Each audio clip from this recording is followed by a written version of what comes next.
So hi everyone, welcome to this session on wikis, using wikis in teaching. My name is Richard Buckland.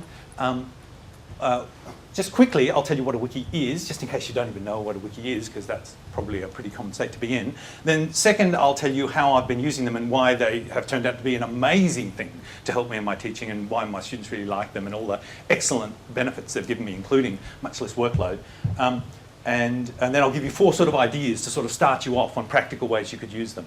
And as Deirdre mentioned just before we started, at the end, if you're interested in doing it, we will set up wikis for a small number of people that are interested, and we'll help you through next semester. If you want to run a wiki in your course, we'll help you set it up and we'll talk to it, and we'll have some sort of forum, and we'll give you all the tech support and things you need. So if you want to be guided through one semester of using them yourself, please come along on Thursday and we'll actually go down to a lab and you can start using it then and get your hands dirty straight away. So, what is a wiki? Well, a guy called Ward Cunningham, a very clever guy, made the sort of first public wiki in 1995, so they haven't been around that long, I guess. And they really started taking off around about 2000, probably. But before that, of course, there was Wikipedia, and everyone knows Wikipedia, and it's probably the classic example of a wiki. And Wikipedia, well, what is a wiki? Does anyone know? How would you describe a wiki? Because there's 50 million ways you could describe. Like an interactive website where everybody can change the content. That's a perfect description. Yeah. Interactive, it's got this notion of two-way, this Web 2.0 sort of thing. So not only am I writing a web page that you can see, but you, if you're looking at the web page, you can change the web page. So you can feed data back to me and to each other. So it's interactive and anyone can change it. So it's a sort of ultimate in democracy. And that's how Wikipedia works. If you ever go to Wikipedia, how did such a great resource get built up so quickly? It's because anyone reading it that doesn't agree with something there just fixes it. And anyone that knows something that's not there just writes it and puts it in. In fact, one of my students once told me he was having a debate with a friend of his about what a dessert spoon was, the difference between a dessert spoon and a normal spoon. And he claimed it was something to do with something. He had some arbitrary definition that his friend disagreed with. So he said, well, let's look it up on Wikipedia. And they did. And his definition was there on Wikipedia. But his friend then checked the logs and saw that the guy, when he ducked out to the toilets a few seconds ago, had written into Wikipedia the definitions of what he was thinking. So this shows us both the power and the potential danger, I guess, of wikis. The thing we're nervous about is that, wow, that's great that people can write stuff on them, but what if they write rubbish or junk? It's not authoritative in some way. Wikipedia has survived this remarkably well. So we'll look at why Wikipedia is so good, in spite of this ever-present danger that if we trust people to give us content, they might give us bad content. Now, I've been using them since about 2008. Since about 2000. 8 years, those two facts got merged together into the number 2008. Thanks to a student of mine that I had called Natalia. Because once, at the end of my course, I had realised that my students weren't taking very many notes. I'd walked around the lecture, the students seemed to enjoy the lecture, they seemed to learn stuff really well, but in just casually wandering around the aisles, I looked down and saw blank paper everywhere. And I thought, oh no, these guys aren't taking notes. They're thinking, oh, this makes sense. This makes sense, I don't have to write anything down, it makes sense, it makes sense, it makes sense, it makes sense. And then 13 weeks later they go, I'm sure it made sense at the time, but I can't remember it now. And I thought, how can I get people to take notes?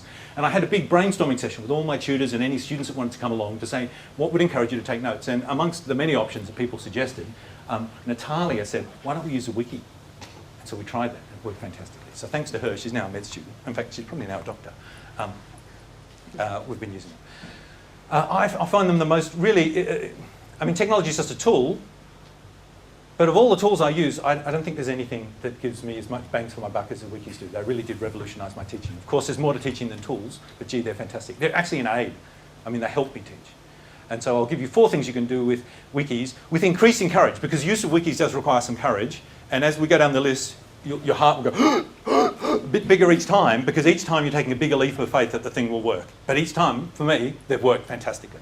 So let's start off with the most thing. No matter how timid you were, you could use wikis to do the following things. Oh, by the way, this is all written on a wiki. So I told you it's an interactive web page. How does it work? Well, this is in a wiki, and I'm logged in as me at the moment, as Richard Buckland. And if I wanted to change this page, say that in shouldn't be a capital I just go edit the page.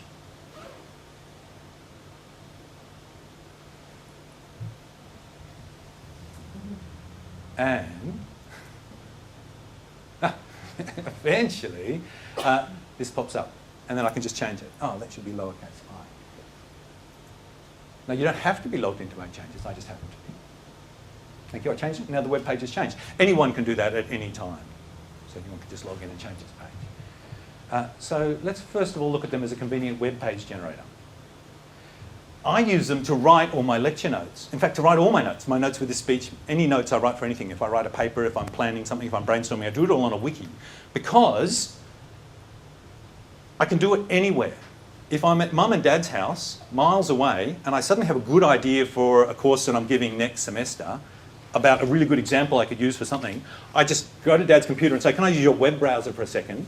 I go to my course homepage, and I click on the notes and I update the schedule there and then on the spot. I don't have to come into uni, I don't have to use FTP, I don't have to use a trusted terminal, I'm just on dad's machine. If I'm in anywhere in the world and have any idea, I just go to a web terminal and I can go to the course homepage or anywhere I want and write the document there and then. So it's fantastically convenient for that reason. I'm not tied to my laptop. I never have to do updates and downloads and remember where the latest version was. This is sort of the idea of cloud computing. There's a lot of talk about the idea that your terminal is just a dumb thing, and essentially where things are stored is a central repository, and you can attach to it sort of from anywhere. So that's sort of quite convenient. It's easier to write web pages in a wiki because the wiki markup is very simple. It's designed so people can knock things up quickly. Wikipedia works really because it's a low pain threshold to change a page. If you had to go through a lot of work and learn a lot of fancy stuff and it was the least bit time consuming or tedious or error prone or anything, no one would edit the pages and the thing wouldn't work. So it's just moronic to make it work. In fact, if I just double click on any page, I can edit it. And I can just change anything I want. Let's see, suppose I wanted to talk about wars, disrespect, and I wanted to talk about Napoleon. Now that's a bit tricky for me because I don't know how to spell Napoleon. So let's just, is that right? Now, that's how easy it is. Oh, vandalism was misspelled. Did you notice that? Vandalism is misspelled apparently. So let's just double click on the page. Oh, look at that. Versioning isn't searchable. That's not even a word. So there's all these mistakes in the page. How do I fix them? Well, this is Windows. How do I do spell checking? Oh, there we go. Ta-da. 1 second to fix anything, to make any change to do anything. So it's very, very convenient and easy, and it's more powerful. I can work on my lecture notes from anywhere. And it has versioning backups and it's searchable. By that I mean, anytime I change something, everything I had there before is not lost. It's still there.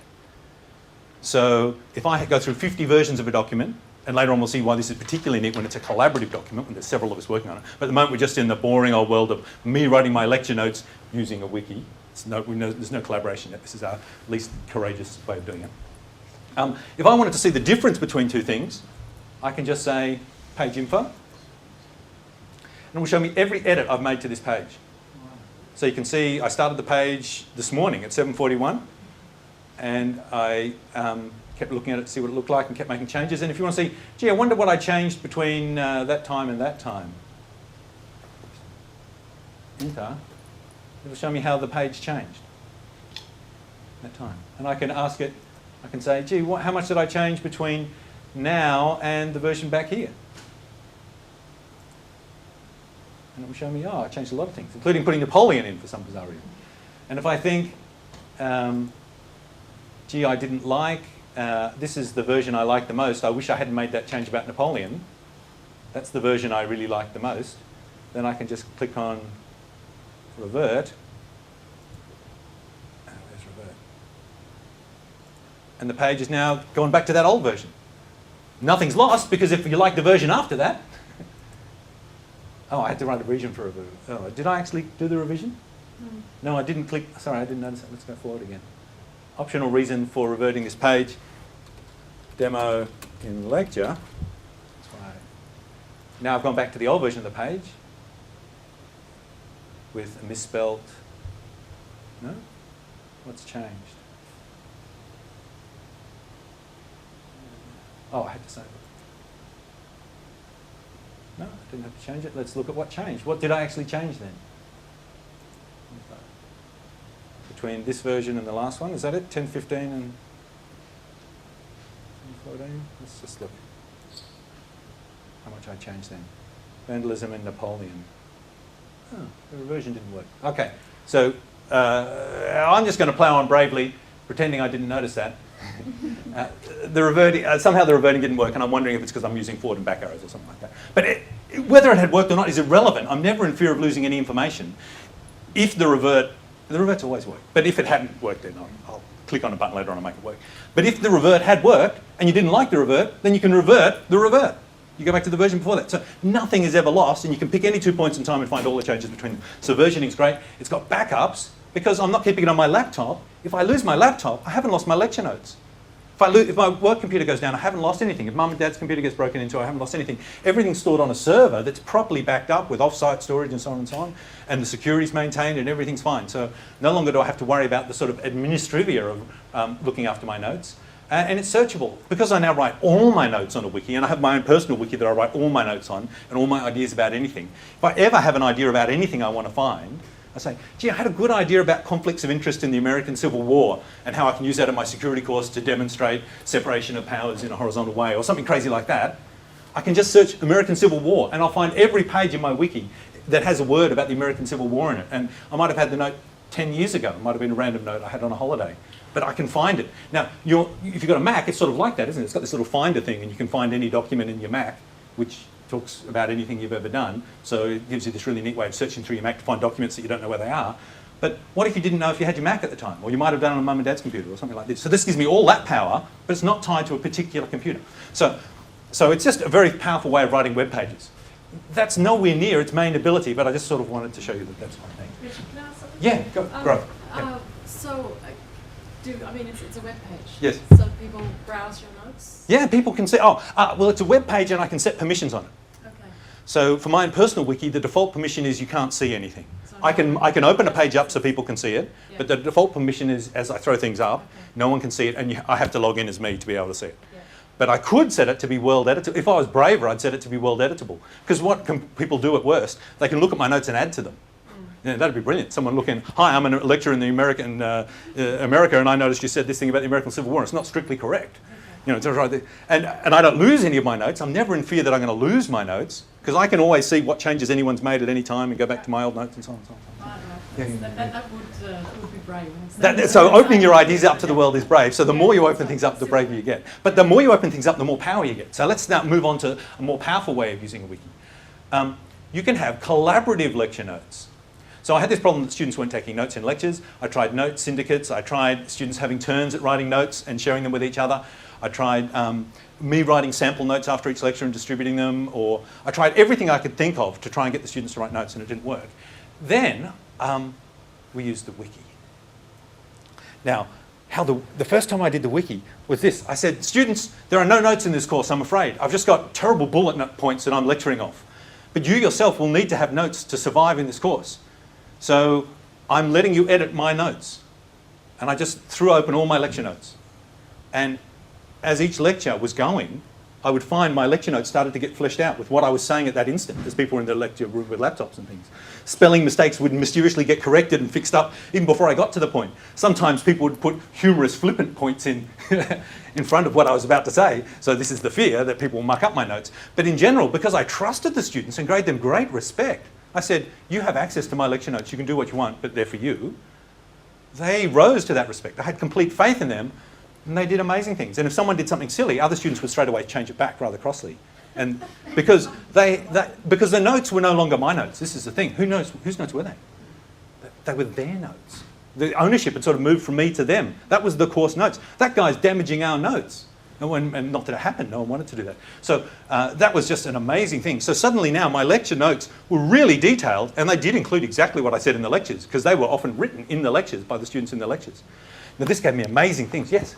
Just on that point, and yes. you were talking before about the public editability of yes. wikis. I've noticed that any sort of dissent yes. or is really polite. Yes. Yes. Like no one flames or anything. Yes, not flame. Thank you. I should talk about something called Wiki Nature. What makes Wiki work is this thing called Wiki Nature.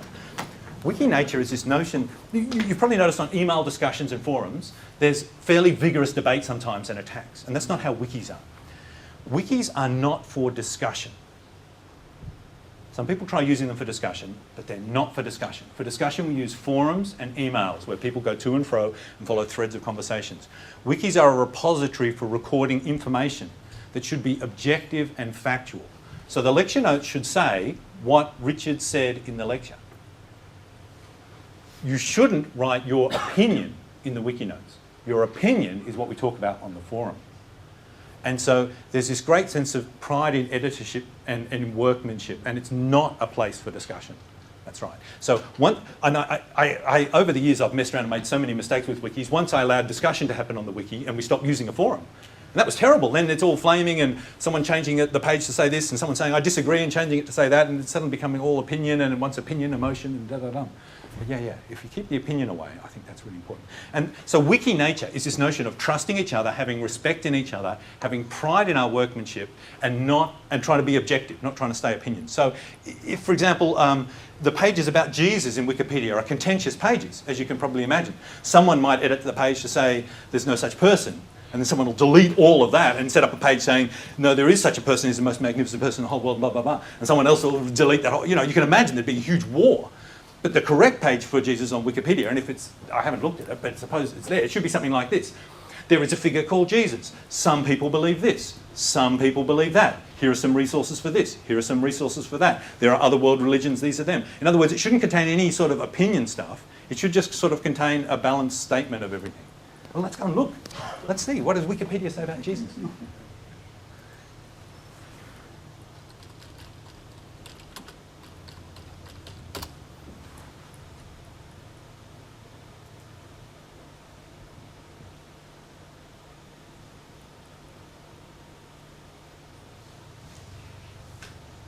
Can everyone see that? I'll make it really big.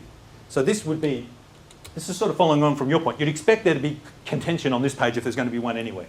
But if the Wiki Nature is happening, if these people have Wiki spirit, then that won't be happening. Jesus is also known as Jesus, the central figure of Christianity, is revered by most churches, the Son of God. Okay, so it's not saying he exists. It's saying this religion reveres him, thinks he's fantastic. Do you see what I'm saying? So no one can dispute that. This is all absolutely correct, no matter what you actually think about Jesus. This is the existence thereof. This is quite correct. There is a funny article that was on the original wiki set up by the guy that invented wikis, Why Wiki Works. And I remember the first time I was looking at, has anyone seen the Why Wiki Works page? I've got a link to it in the talk, so you can go and have a look later on. But he put up this page explaining why Wiki works and why you have to have Wiki Nature and you have to trust each other and have respect in each other, and why you have all these versions and you can never lose stuff. And then there's this long discussion underneath, because he believes that, he actually doesn't believe it anymore. He doesn't believe in discussion on wikis now. But in any case, on this page there was a series of discussions with people adding their opinions one at a time, saying why they thought wikis worked. And someone said, wikis are hopeless, because if I wanted to, I could just delete this whole page. That's just too risky. This is the danger of wikis. And then other people saying, no one would ever delete this whole page and blah, blah, blah. And then a comment from someone saying, well, I took that as a challenge and I've deleted the whole page, just leaving this comment. And then underneath, next comment, hi, I'm new to wikis. I wanted to see how wikis work and I found this page had been deleted and vandalized. So I restored it. And it's like 1 minute later by the date. So someone new to wikis just wandering through the wiki had seen a page was vandalized and fixed the page up. So it's quite amazing. So wikis fix themselves. There was a lot of hoo-ha on the news a few days ago about some American senators being killed on Wikipedia. Do you remember that? And there was a lot of talk about editing, about access control to Wikipedia and limiting permissions and things like that. But what didn't seem to come out in most of the reports I read was the mistake was found and corrected within a minute, or within 2 minutes or something like that. So Wikipedia has this incredible ability to fix things. So with the risk of making mistakes comes the benefit of having faith in people and then fixing it up. It's like with your kids. You could completely wrap them in tape, cover them in cellophane and bubble wrap, lock them in a cupboard and nail the door shut, and nothing bad would happen to them, as long as you left air holes. But you can see that's removing a whole lot of potential for good things to happen. Sometimes you have to engage in risky behaviour to let wonderful good things happen. All right, so the collaborative lecture notes, the Wiki Nature and the Wiki Spirit. Students helped each other, which I really like to see. So the course stopped being about me being the centre transmitting to students and them being on the thing and then being just spokes between me and the students. It started being students all collaboratively helping each other and talking amongst each other. And I was sort of sidelined, which I really liked. There's a reverse flow of information. By looking at the lecture notes each night, I could see the students' lecture notes. And I could see that they were making mistakes. I could see where misconceptions were. And when something went up on the wiki that was wrong, I didn't try and fix it. What do you think I did? I waited, because I had faith. Someone will fix it up, and someone fixes it, and then very courteously, because they're fixing another student's work, they explain why they've fixed it. They say, and they make it really clear. And there could be discussion on the forum as to what's going on. And the students are teaching each other, and they're explaining it better than I ever could. If no one fixes it up by the next lecture, then I know there's a misconception across the whole course. And I know what the next lecture, after the lecture I gave the misconception in. So it's just like a magic source of feedback. All my lectures can be just, last week I talked about this, and I realise now, you might have thought I meant that, but actually I meant this. And I can fix things up on the fly. So this two-way flow of information, this Web 2.0, this collaborative thing, it's fantastic. They took pride in their work, and they took ownership of the course. So that was really good. So it was no longer me being the boss, it was us all working together. And I had an example of a wiki where we took notes, but I think, how are we going for time? Oh yeah, let's just jump to an actual wiki, because rather than talking about it, I'd like to show you. Here's my security course. Here's the wiki for it. Just have to log in, because it's a closed wiki. Only students in the course can get into it. And me. Oh. Did you see the password as I typed it in there? You did? You didn't type Ah, I it. didn't type it in. You must be very anxious about your password. I am. Yeah, security course. I can't type that password. Look, I'm anxious about it. Is it like a Bluetooth keyboard? My password, anyone with a Bluetooth thing can get this password. I've just typed it in. That's brilliant. There could be a keylogger in here. You've got it too. Everyone's got it now. Yeah. You know what my password is. It's 7 black dots. Luckily, there's no black dot key on most keyboards. That's all I'm relying on to keep it. So let's go back to the homepage of the course. So let's go to the course schedule. And you can just look at some of the week's notes. So here, what I do is I've got the lecture notes here for each lecture. Students give seminars. I've got homeworks that they have to do. They have to hand in reports. Here's a thing saying what the report is. I give them exercises. Everything's distributed through the wiki. Oh, you know, I told you about versioning and revision control. This is particularly good for disorganised lecturers like me, because when I release an assignment, there's invariably a mistake, and I have to correct it. I'm always correcting things. And that really freaks the students out. They go, you release this assignment, and then you change it, and then you change it, and then you change it, and I don't even know what the latest version is. But on the wiki, it's easy. You say, I release it, this is the benchmark release version, and then any changes since then, you just go to the wiki log, and you diff the two. You click the two buttons, and you see, how did the assignment change between when I read it and when I'm actually coming to do it now? And you see, oh, Richard changed this word from upper to lowercase. Oh, that wasn't such a big change. Oh, I don't hate Richard anymore. So they can actually see exactly what's changed. If the tute and labs change, they can see how they change. So, yeah. So that's very, very convenient. And it means I can't hide or lie. I can't say, oh, I didn't change anything, or that's the up-to-date thing. Everything's out in the open. Everyone can see everything changing. But the nice thing about it is I let them see my provisional exercises as I'm putting them up now. I let them see all the different versions of the tutes and labs I'm writing. That might be interesting. They might want to look ahead and see what a next week's lab's starting to look like. No longer is everyone, no longer is there 1 second of transmission where I give them the stuff. Now they can look at it at any time. They can interact with it. So let's just look at one set of notes, say my hashing notes from week 5. Here's how we did the notes. So basically, I've got my bullet point notes. There's this big box that sits across the top of every page, which is just written in wiki syntax. It's very large. My bullet point notes. Here are the notes I gave that lecture. Not very many. I actually had RSI last year, so I didn't write very many notes. Pretty crap notes. I gave a link to my 2006 notes because they covered most of what I wanted to say. And then here are the bullet points that reminded me what I had to say at any given instant. Tiny, hardly anything. You wouldn't want to study from that, would you? But the students that were on, then I have students on raw notes duty. And raw notes are people who have to write down everything I say in the lecture.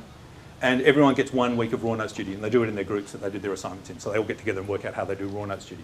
So they essentially, one week in 12, you have to sit down and write notes. 11 weeks in 12, other people in the course take the notes for you. So here are the raw notes from that week.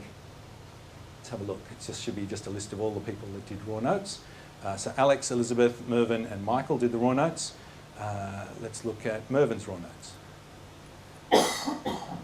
So this is everything I said in the lecture, which could be right and it could be wrong. It might or might not be right. And other people might have come along and edited bits. Yeah, so for example, Libby's gone and edited some of Mervyn's notes because some of the things he said she thought weren't correct. So you can see for 4 people, they've taken fairly detailed notes of what happened in that lecture. And there are marks for that. Now this is just a token marks. You have to do one, or you get 1 or 2 marks for writing the notes that week. The hardest thing I found about wikis is it's very easy to lose Wiki Nature. So whenever I compel people to do things on the wiki, Wiki Nature disappears. So if I say you must write lecture notes, you must collaborate on the wiki, and it's worth 2 marks, the quality of the wiki drops massively. People still write lots of stuff, but it's just rubbish. They just throw junk on. And then once the wiki gets filled with rubbish, people don't have faith in the wiki, and they stop putting the effort of editing and using it, and then people stop using it, and it's self-fulfilling. You want the wiki to be wonderful, and people keep adding to it because it's wonderful and they're proud of it. So that's a dilemma. And then yet if I don't have any marks for writing the notes, then 1 or 2 students do the burdens of writing most of the notes, and then they don't feel very happy about that. So that's not right either. And also some weeks, some people forget to write the notes, and then you might have no one covering one week, and everyone covering another week. So gee, how I've resolved it in this course, I try a different thing every year. I've done like 10 different things. This year, what I said was, I'll put my bullet notes up, and I want you students to write raw notes, and here's who writes the raw notes for each week, and there's 1 mark for that, for doing that. And do write good ones, because you'll need them for the exam, and the others, your colleagues in the course will dislike you enormously if you do a slack job here, because you're letting the whole side down, so sort of apply on moral guilt sort of thing. But and in general, those are quite well done, and then I grade them. I give them pass, credit, fail, distinction, high distinction, depending on how good I think those notes are, and that corresponds to half a mark, or 0.75 of a mark, or 0.9 of a, you know. It's but the public indignity of getting a P, a pass, is, you know, oh, I let the side down. And then there's what we call the nice notes. And the nice notes are what the students write, like Wikipedia. There's no marks for the nice notes. But whenever you go to week 5 notes, you go straight to the nice notes. So when I clicked on week 5 hashing before, we went straight to the nice notes.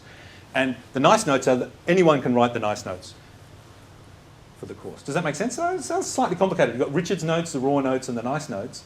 Why did I separate my notes out? I found that people started editing my notes with their own thoughts, and some students started getting tense because they weren't sure what was official and what wasn't. And students really wanted to know what was official. If I'd given an assignment extension, they wanted to see that I've said I'm giving an assignment extension, not someone writing up on an official page, there is an extension till this date, and then later on that might be right or wrong or something. So students really wanted to see the initial notes I put up. Also, what I put up is guaranteed to be correct, and what appears in the student notes, that might be incorrect, so students needed to know what they could rely on and so on and so on. So I kept my points separate. When I give a lecture, I put my bullet points up, and the student raw notes start off with my bullet points, but people can add to them as much as they want. And the nice notes start with my raw notes. And sorry, not the raw notes, the nice notes start with my bullet points, and people can expand them as they want. These guys write the raw notes, and then after the lecture, slowly, gradually, people add to the nice notes. And this has to be up that night. They've got like an hour or 2 to put these up. And then over the rest of the course, the nice notes slowly evolve. So the nice notes for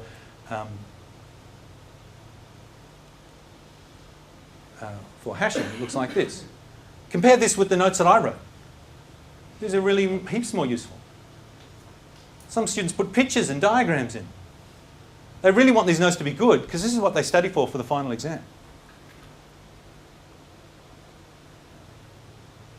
Isn't it nice? It's very good. It would have taken me a long time to write nice notes like this.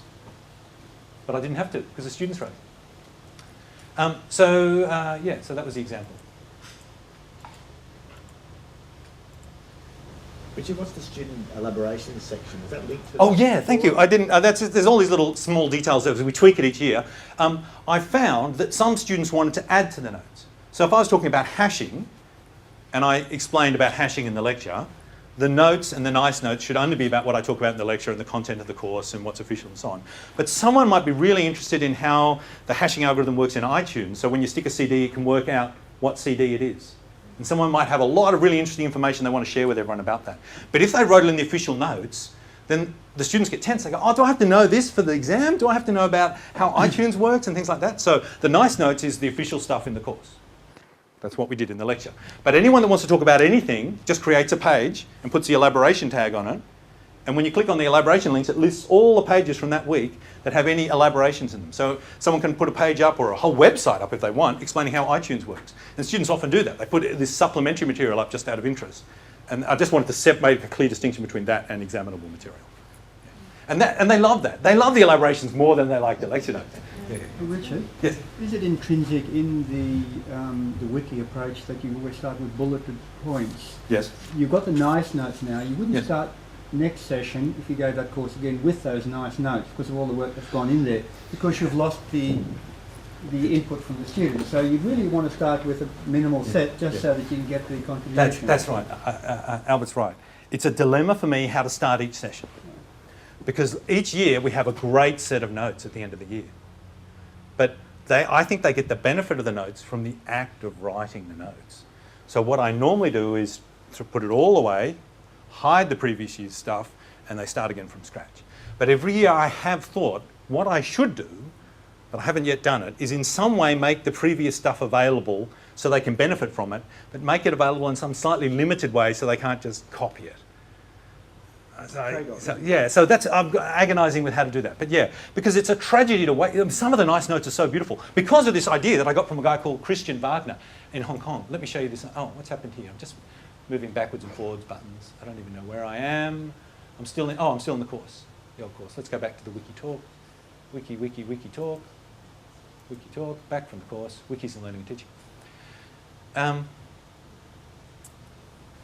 This guy, so I always have this thing called a cheat sheet that I let the students write and take into the exam. And it's one side of A4 piece of paper with writing on both sides that they can take into the exam. So they don't have to memorise anything. They can write whatever they have to memorise on their cheat sheet, and rather than having to smuggle it in, I let them take it in. So it's an official cheat sheet. We even call it the cheat sheet. You can write whatever you want on it. And in the act of designing their cheat sheet and working out what they need to put on the cheat sheet and talking with their friends about what's on their cheat sheets and writing and organising and shrinking over and over, they learn the damn material. So in the end, they don't need the cheat sheet. And the students often crossly say to me, I didn't even look at the cheat sheet because once I'd written the thing, I knew the stuff so well. So I've always let people write a cheat sheet. But Christian Wagner in Hong Kong had this brilliant idea, which is he prints out his wiki at the end of the course. He, like me, gets the students to write the course notes. He prints it out and lets them take it as a memento of the course. So what I did last year was, at the end of the course, I printed out the nice notes. We bound them and we gave it to them in the exam. And we said, it's an open book exam. You can take the textbook in. And the textbook is the nice notes. Now they had a very strong incentive for writing a good set of nice notes. And at the end, we printed the nice notes out, we did a nice little binding on it, we got a nice little cover, and they've got a nice textbook and a memento for the course, and they wrote the whole thing themselves. It's their book. It doesn't even have my name on it anywhere. It's written by those students, their notes, we printed out. Does you see what I mean? And then that gave everyone a strong incentive to make sure the nice notes were really nice. Not my idea, that's down to Christian Buckland. So here are the downsides. There's a loss of control. Once you let students start editing your notes and your course notes and anything, you start to feel a bit frightened because who knows, they might do bad things. They can change the notes on the fly. They can vandalise your page. They can question your authority. They can write bad things about you. They can draw silly pictures of you and stick them on the... they can do all... You're giving them an enormous amount of power. And the other thing is this dilemma about what's official and what's not that you sort of addressed, that I try and keep it very clear which pages are official pages and which pages are student-generated content. You can have wars and students can show each other disrespect. These are all the things you might be frightened could happen. Debates and arguments and people posting hate mail about each other or vandalising or just saying, malicious cyberbullying sort of stuff. And Napoleon, I don't know why that point is there. So you might be frightened those things could happen, but I find they never do. And you know why, because I've sort of already told you. Why do you think they never happen? Have a guess.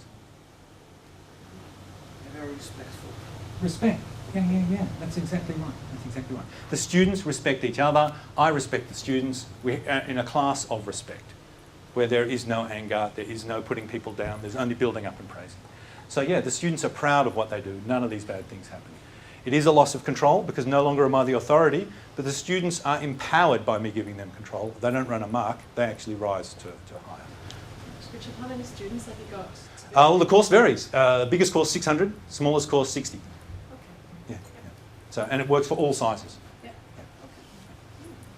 Little tips to make it work. Because every year, the wiki's never perfect. Every year I go, that was quite good, but next year I'll do it differently. So I've tried about 10 different ways of doing it. Either I put too many marks for it and then the quality disappears because everyone's obliged to write stuff, or I don't put any marks on it and then some students do too much, that sort of problems I was talking about before. What other mistakes? I mean, I've made a million mistakes. Here's some of the ones that I could remember. You've got to make sure it's not for discussion or opinion. You absolutely still need to keep your forum open and use the forum vigorously and make it really clear that students understand which is for which. You've got to give exemplars. Students often don't know how to start or don't know what you expect, and I find that if you give them brilliant work at the beginning, then they just assume that's the right standard and keep going. So for example, when I hand out the task of writing the lecture notes, I normally make sure I pick very carefully who does the first week. Though it can look random, but I want the first week ones to be fantastic. And then in class, I will praise those people and say that you did a wonderful job, and I'll show everyone what a great job they did, but I won't be 100% praising. I'll say, it was quite good, but you could make it better like this or this or this. So people think, oh, that's what he expects. That's normal, that's not quite perfect, you know, when they've done this amazing job. So you really want it to start off really well. That's why I was thinking, Albert, it would be quite cool to show them good examples from previous years. You might get that straight away. Here's the nice notes that they wrote last year. It was okay. And I could go through showing shortfalls and advantages and disadvantages in it. That would give me a chance to explain Wiki Nature and what works and what doesn't. And that would set the bar quite high. And hopefully they'd start from that position and just go up. So yeah, you've got to give them good examples. And you've got to be aggressive yourself in the early weeks when, in your activity on the wiki, making sure everything stays at a high standard of quality, fixing things up, showing them tags if they don't know them, showing them how to link things, you know, just making sure everything goes really well so they have this great success for the first week and they feel really positive and they're sold on the ideas sort of thing. Lots of praise initially for everything that goes right. You've got to align the interests. Of course, this is as with teaching, it's got to be their incentive to you know, getting the incentives right. So it's in their benefit to use the wiki, so they use the wiki. They're not going to do anything if it's in your benefit. They're only going to do if it's in their benefit. So the exam trick, for example, is part of the thing, or just talking about pride in work. I mean, basically, I find students really like having input into courses. They don't like being spoken at. They like feeling they're part of the course. So essentially having faith in them and letting them create things on an official web page is actually a reward in itself. So, yeah. So that's a good incentive. Beware of marks for edits, as I mentioned. I've never ever been able to compel anyone to use it. The only times it seems to work is when Wiki Nature works, when everyone wants to do it. Be careful of compulsion. Separate the official notes from student notes and elaborations, exams and cheat sheets. Christian Wagner's brilliant idea.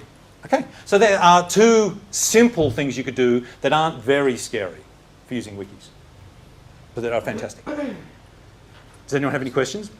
Yes. Clive. Very Yes. good. No, I'm going to go out of the room and come back again. Just a couple of quick questions. Yes. I can see this work very well when you're giving every lecture. Yes. Now, some of the most popular courses I run are ones Yes. that's amazing enough when I don't hardly lecture in them at all. I've yes. never worked that out. Yes. So we get people in from Yes. industry and so on. Yes. How do you go Yes. if coordinating, say, them? So do you have an information session with them first of all and say, look, if you want to do it this way, you can do it? Or does it get bitty if some lecturers are using it and some aren't? It's very good if the core, you have to have the core staff all doing the same thing. You don't want to chop and change, because Wiki Nature is something that slowly builds up and they have to produce something substantial to feel proud of it. If something that just lasts a week or two, that's no good. With guest lecturers, I don't tell them anything about it at all, because it's something the students are doing rather than something I'm doing. So the students set each week up, the students do stuff. If I've forgotten to put the tude exercises up one week, I'll often find that the page has been put up already, but with just stubs waiting for the questions, and someone's written a comment, when Richard's ready, the questions will appear here. They'll have done all the work, they'll have linked it. And someone sometimes will say, here's a link to last year's exercises. I think they're probably going to be quite similar to that. And, you know, so the students take over. So I don't have to involve people that come in once or twice. But if two of us were running a course, 50-50 or something, then yes, we'd both have to use it. But it's not hard to use it. So really the main effort for you would be involved in, say, getting your students who are going to do your Yes. raw editing up first. The main so effort. they know they're responsible for it.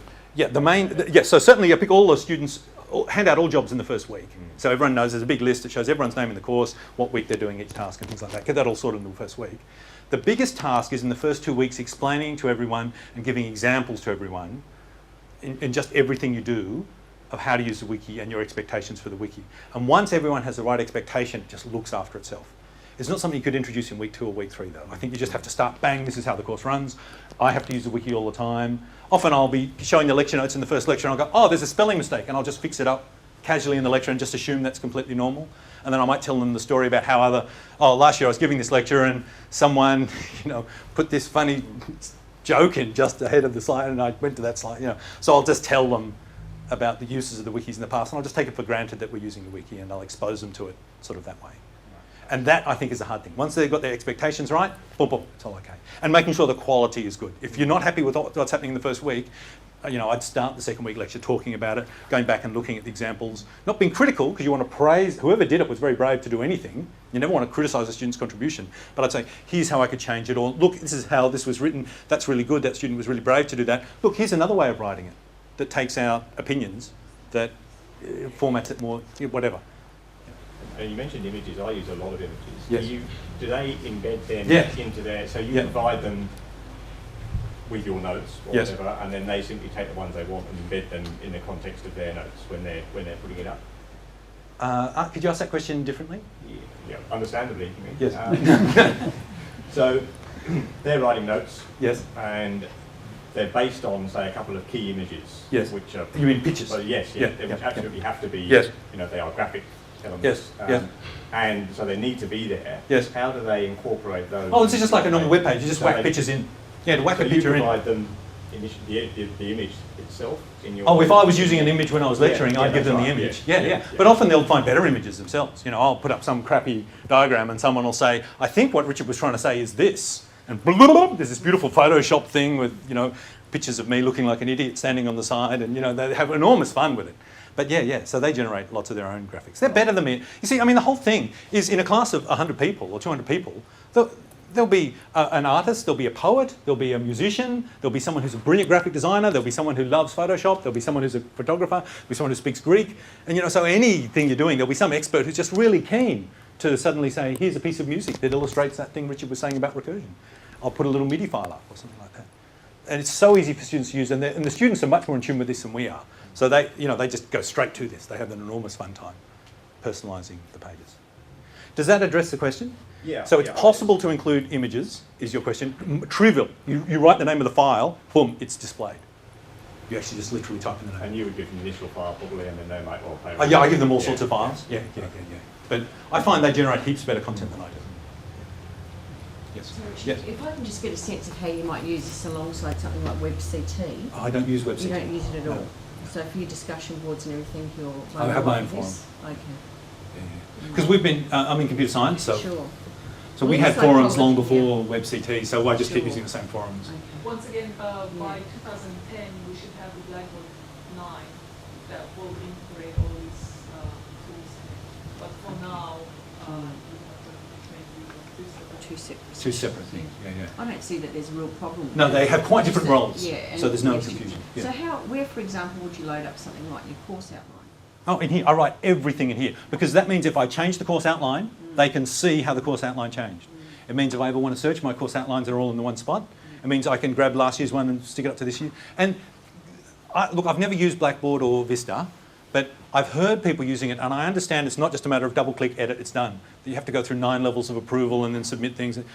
That's just life's too short to do that with the number of things I have to do. So with this, I just write the outline, click, it's done. It's faster than typing it in. I literally am just typing it in. Yeah. So I mean, Richard, yes. when you say, uploading course outlines, is it Yes. sort of uploading, or do you just... I don't upload, I type them in. That's a good point. I did show one lady how to use wikis last year, and she used them brilliantly in her course, except all the students, when they submitted work, they wrote it in Microsoft Word, and then they just uploaded the files. You cannot upload files to the page. But I will show you when we get to the next point that you can actually write your assignments on the wiki, and it's 1,000,000,000 times better. But yes, if you wanted to, you could upload documents. But once you get used to how easy it is to write things on the wiki, it's just much easier to just write everything on the wiki rather than having because if you're uploading something, then what's happening? You've got a master version on one machine somewhere. How do you know which is the master version? And if there's a mistake on it, how do you fix it? What if it's your laptop at home and you find the mistake at uni? Go home, remember it. Whereas if I see a mistake on any page, I double click on that page, I fix it, I move on. I don't have to write a to-do list, it's fixed. Because one of the questions I'm asking is one of the courses I do, we have a lot of group work where Yes. 4 Yes. or 5 students write Yes. reports. Yes. And currently what I did was Yes. using Google documents and things like that. But then I've found it a little bit Yes. happy. Yes. So, and doing it the Microsoft Word way, I pass it on to you. Yes. So I was wondering if Oh yes, I give you your money after the lecture. I'm glad you asked that question. You've got to grade point number 4. So, can I say just grade point number 3 first? Very quickly. I get my students to write reflective diaries all the time. Whenever they do a big assignment or when they're engaged in a long course that I want to lead to a change in opinion or a change in how they think or something like that, I get them to write a reflective diary to encourage them to reflect on the process they're going through, and also at the end so that we can monitor how they went and we can check that everything went right. And I just think reflection's a really good thing. I find that when I do that for my programs, like to my first year programmers, I say, every time they write a program, they have to write a journal saying the mistakes they made, how they address them, how they do it differently next time, you know, the problems I hit each day as I hit the problems and how to solve them. What happens is my geeky engineering students, who I love completely, spend all their time doing the interesting thing, which is writing the program, and 5 minutes before it's due, they retrospectively fake a 3-month diary. So, a couple of years ago, I said, your diary must be on the wiki, and we will only mark diaries that are on the wiki. And we will only consider entries made on the day that you're writing about. I have an edit log of every single page on the wiki that shows every edit made ever and the date they made it. It is not possible to fake a diary entry. Does that make sense? This means they are forced every day to actually write something, because on the wiki we can see, and I actually generate reports every day, and the tutors can see which students have started writing their diaries and which students have not started writing their diaries. So we can say, how are you going with your diary? You haven't started yet. What's the story? You haven't started on the assignment. So no longer, for example, can students get to the end of the assignment and say, this assignment was too big, I didn't have enough time to do it, because I can say, I see you started it 2 days before it was due. Because I can now log their progress on their thing, because in their diary they have to write what work they do on the assignment every day. So I can monitor their progress, which is not really, I don't suggest that's what we do to avoid getting in trouble. We do that so I can see when people are in trouble and help the students. So we set up permissions on the pages, or I get the students to set up permissions, because we show students how to do it all. They do all the work. Okay, so we show them how to set up permissions. Permissions are set up so that they can read their diary, no other student can read their diary, but their tutor can read their diary. In fact, all tutors can read their diary, the way we have it set up. This means every night, once an assignment's released, I go home and I look at the diary of every single student I can find. Now, if I don't have enough hours to do that, I'll just look at a random selection or students I'm particularly worried about, and I'll see when students are stuck, when they're not starting, when they're panicking, when they're getting depressed, when they've hit a black wall, and then we'll write, and their tutors go in and write little notes saying, oh, maybe you could try this, or have you thought about that? So we have an instant feedback on what they're doing every single day and what they're thinking and what they're worried about. And if there's students who are really stressed, I can contact counselling, or I can take them aside, or I can do stuff. I can intervene in all sorts of ways. And if everyone in the course is stressed, I can come in the next lecture and say, I've noticed everyone's really stressed. I think it'd be good if we had another 2-day extension or something like that. Or I've noticed no one's started yet. I'm getting really worried because this assignment's due in 3 weeks, and although you're in first year, you probably don't realise you'll need more than 3 weeks. So I just get this wonderful source of feedback at my fingertips. It's not when the assignment's handed in at the end I realise there's a problem. Every day I can see what's happening in the assignment.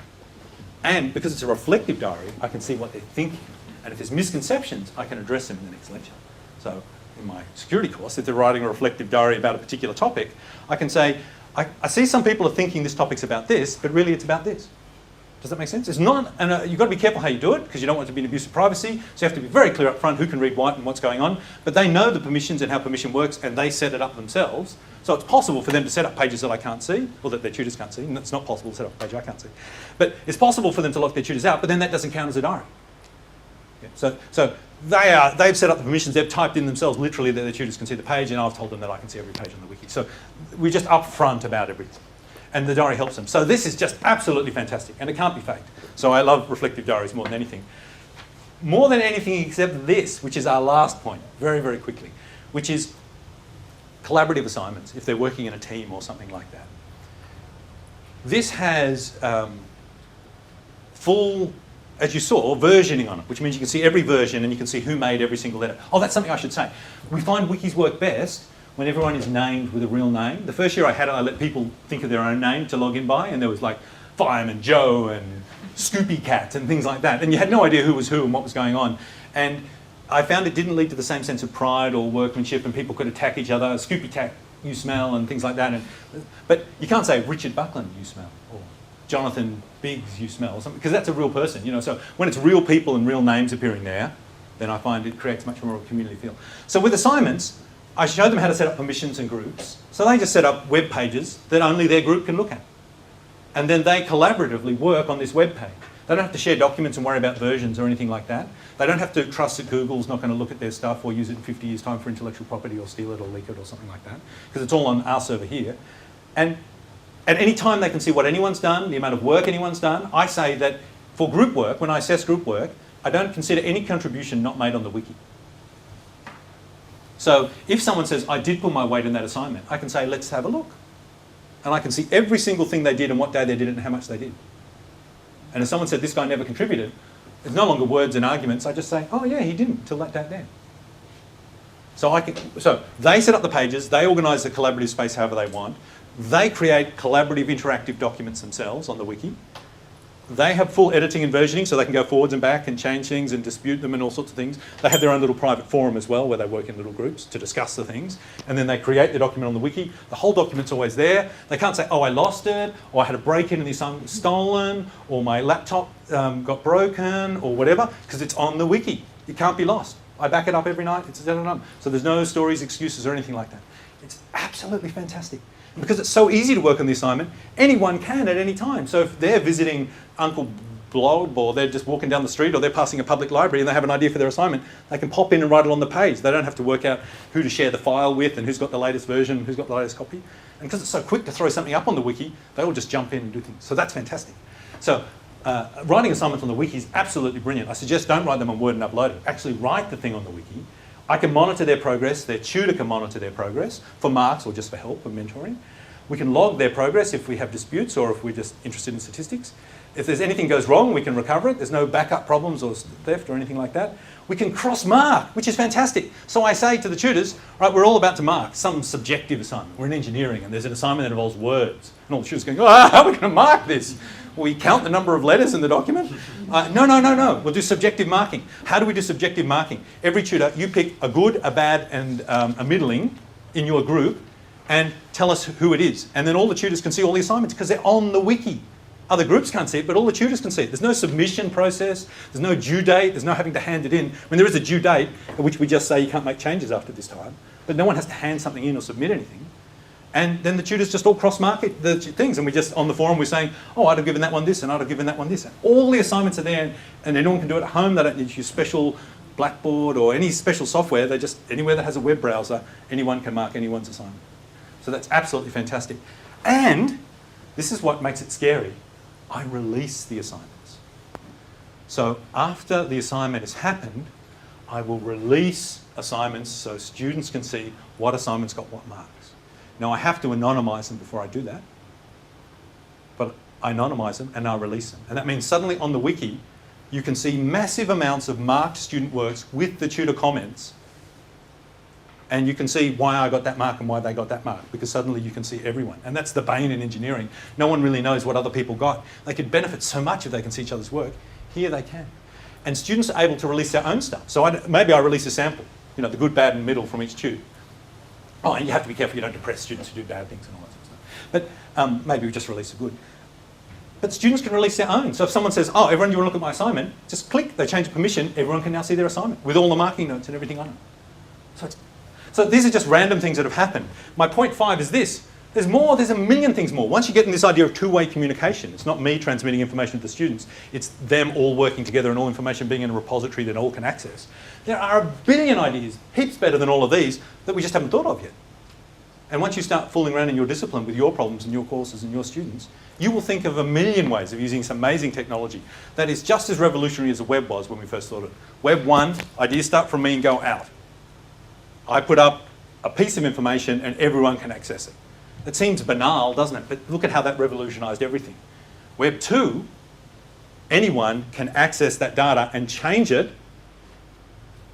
That even seems more interesting than Web 1. And we've only just started seeing the glimpse of what's possible with Web 2. So I strongly encourage you all to try it. Yes? Question? You said, you know, this is your wiki, like part of computer science. Yes. For third and fourth years, we use Moodle. I'm not sure if you... Yes, no, I don't use Moodle, but I understand it's fantastic. Is it the same sort of setup, irrespective of whatever, you know, whether it's Blackboard or Moodle or whatever? Is it the same what you've been talking of? Like anyone can log in, write the same thing as far as the assignment? On the wiki, the wiki doesn't interact with any other software. As long as they've got a web browser, any web browser, they can access the wiki. It's just a URL. Moodle has an inbuilt wiki Yeah, I know, tool, but it's not as comprehensive, not as good as the one that Richard As a full-featured wiki. So features may differ. Okay. Different wikis. And there are a million wikis. A lot of wikis don't have enough permission settings and things in them because people don't want to lose Wiki Nature by tying things down. They want everything to be open. Obviously, in a course, for privacy reasons, you need to be able to tie pages down. If it's a reflective journal, you're not going to write honestly in a reflective journal that your next door neighbour can see. So we need to tie pages down. So the wiki I use happens to have quite good permissions and things like that. So if anyone that wants to fool around with it, we will give you a wiki, set one up for you, talk about your ideas for your courses, help you set it up, and then we'll run it for you for first semester if you want. Look after it. So if you're interested in that, come along on Thursday and we'll do all the work. And thanks very much, Richard. It's a pleasure. And if anyone's got any questions, thank you.